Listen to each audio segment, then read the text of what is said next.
Good day guys, Kami here. Welcome to Langrisser 3.0 news from the future. So right on this video we will really be featuring the new two characters with their skill sets and 3C, and they will be Epsilon and Mew. And on part 1 of this video we'll be featuring Epsilon first because we saved the best for the last. Alright, so before we begin, a very great thanks to information shared and provided by the Langrisser mobile app 梦幻模拟站手游, and towards at the end of the video show you guys a rough translations of the skill tags. Alright, here we go. So ta-da! Epsilon and Mew.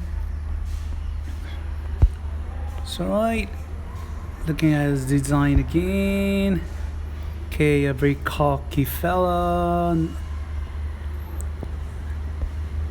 Alright, so his talent, so we'll be talking about from 3 to 6 stars. And alright, his talent will be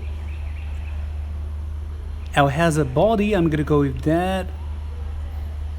Yep, or demonic blade or demon blade body. Or if you're gonna go, or you can go with demon blade host.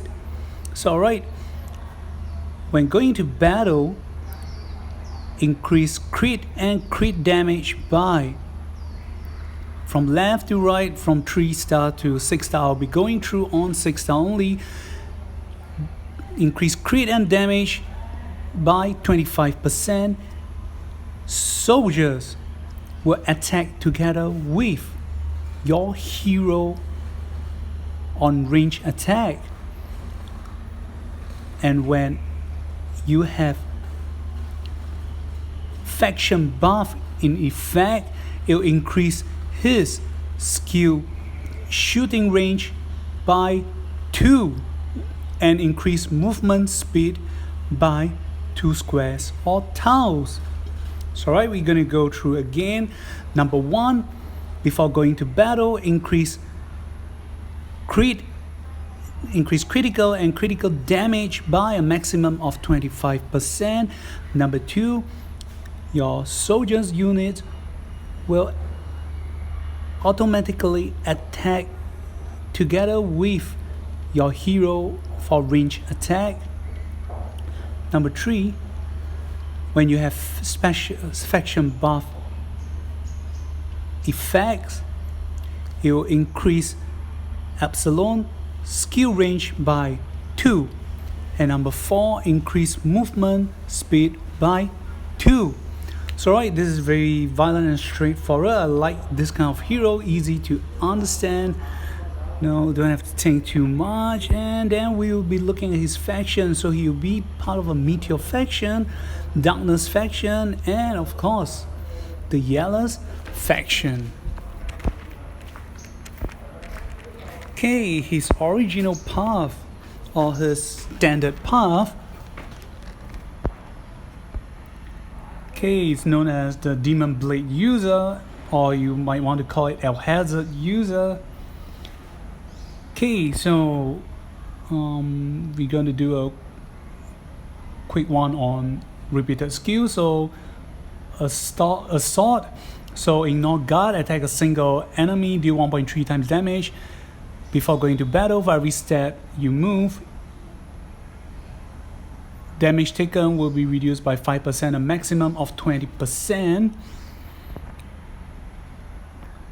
Okay, then you also have slash, attack a single enemy, deal 1.5 damage. If you bring your soldiers together, they will attack together and they will not take close combat penalty.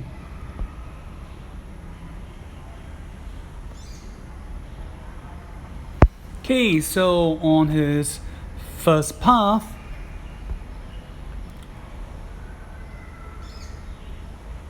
which is a Swords Commander path. Oh, okay, so it's a Swords Commander. So right,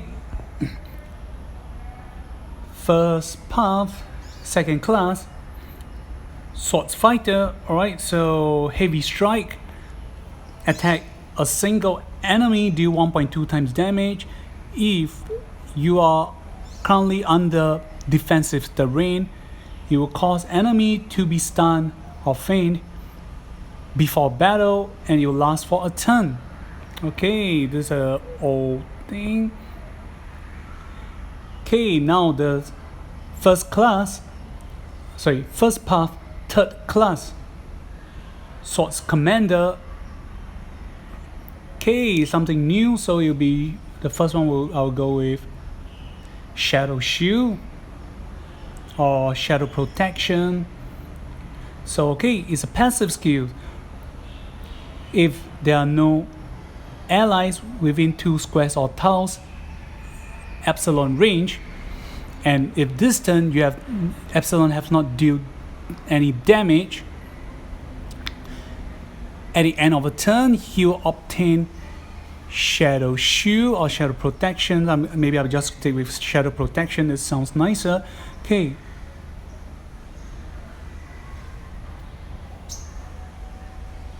When units HP are 100%, they will not be able to be normal attacked by enemy, nor be targeted by them for skills targeting. It will last for a turn, and for this skill to activate again, it will have a 1 turn cooldown. So right, we're gonna re-summarize again. Number 1, if there is no allies within 2 squares or tiles, Epsilon range, and this turn he has not dealt any damage, at the end of the turn he will obtain Shadow Protection. Number 2, when units HP are 100%, they will not be able to be normal attack or get skill targeting from the enemy. It will last for a turn. Number 3, the CD of this skill is a turn before you can trigger it again. Alright, the second skill again is a new skill, Shadow Slash or Shadow Strike. I'm gonna go with Shadow Slash, it will be easier. Okay, physical attack, attack a single enemy, deal 1.4 times damage. Before going to battle, if you have not moved or you have not used any movement at all, this attack can ignore guard, and after killing the enemy you can move 2 squares or tiles after battle, and this skill will not be affected by close combat penalty. So right, gonna re-summarize again. Number 1, attack a single enemy, deal 1.4 times damage. Number 2, before going to battle, if Epsilon has not made any movement yet, this attack will ignore guard. Number 3, after killing enemy, he will be able to move 2 squares or tiles again. Number 4, these skills will not be affected by close combat penalty.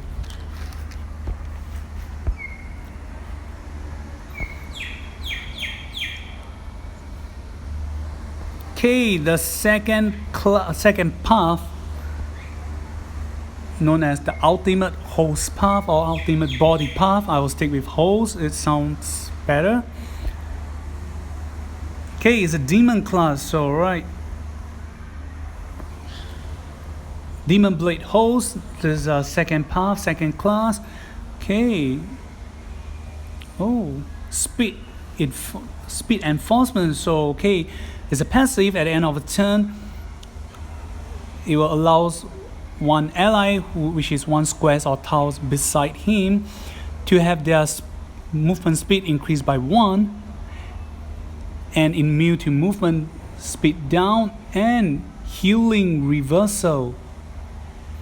It'll last for a turn. So right, this is something taken from Delayed from Wreck of Lotus Wars. Okay, so okay, he can be both an offensive and a supportive characters if he need to.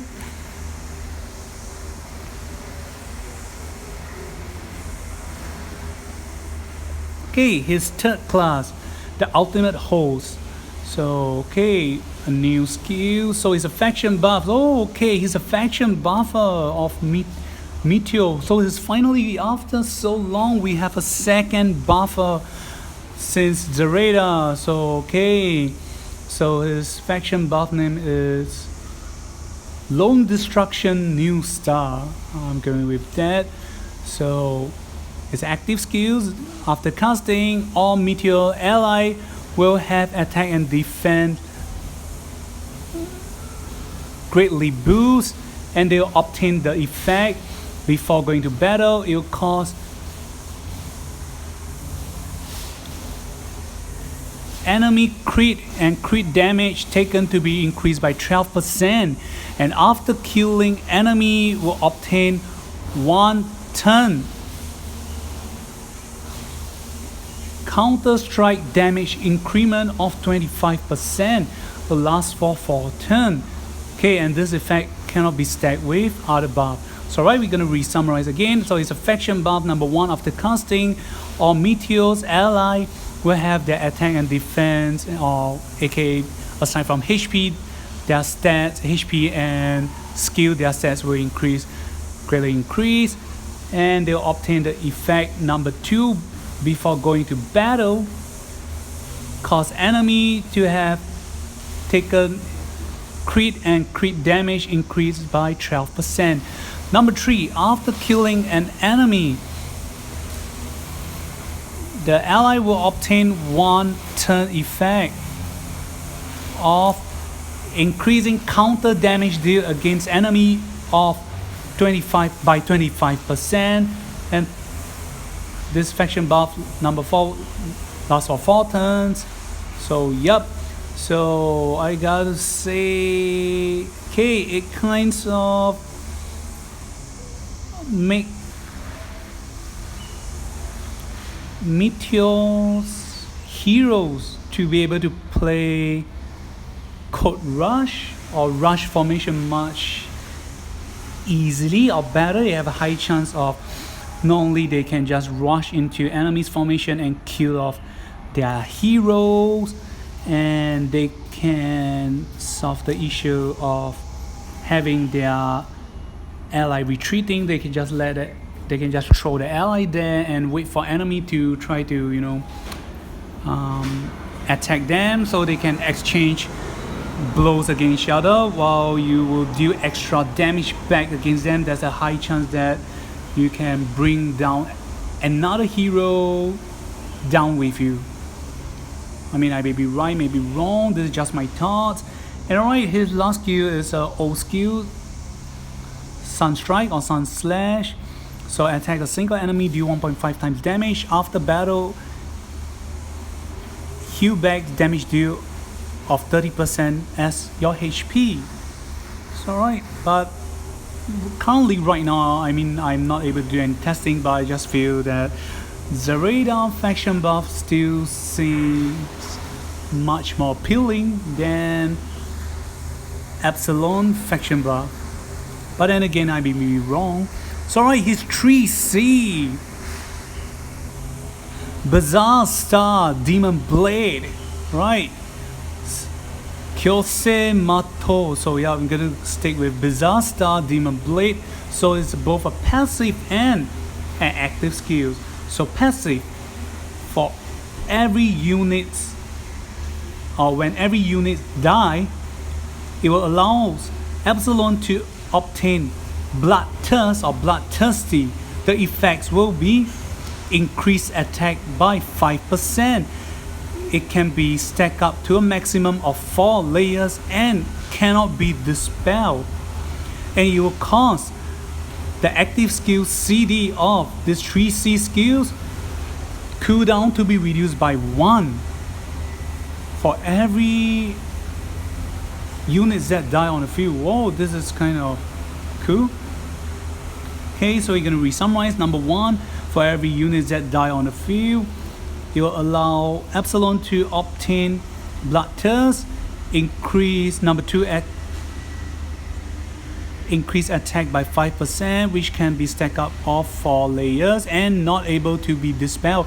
And number 3, it will cause this 3C skills cooldown to be reduced by 1. Okay, to the active skills.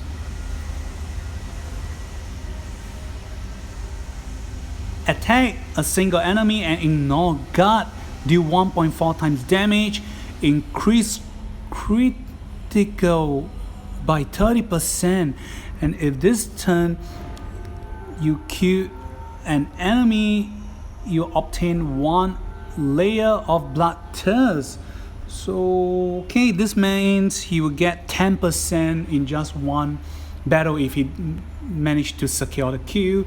So right, not sure what's the cooldown of this skill right now, but looking at the synergy the 3C passive has with the active skills, I gotta say it will allow players to reuse this skill very soon. So right, we've come to the end for Epsilon, and on the next video we'll be going through on Mew. So right, we'll be showing the rough translation. Again, gotta warn you guys, it's not 100% accurate based on the text. It's just rough translations. So okay, remember to like and subscribe my video, and if you have any question, do write it down in the comment sections below. I'll try my best to answer them for you. Okay, his talent, his faction. Okay, his class skills. First path.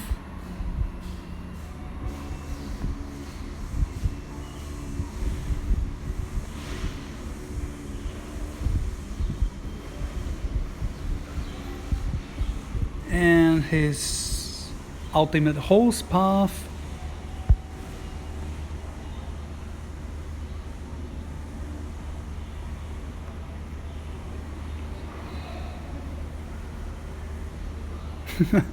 Oh gosh, they call this 3C Quiet Nova. They just make it sound so weak. Alright, his 3C Evil Star Blade. Okay, it definitely sounds better, but I would prefer Bizarre Blade or Bizarre Star. So alright, we've come to the end. We'll see you guys on the next video. This is Kami signing off. Goodbye.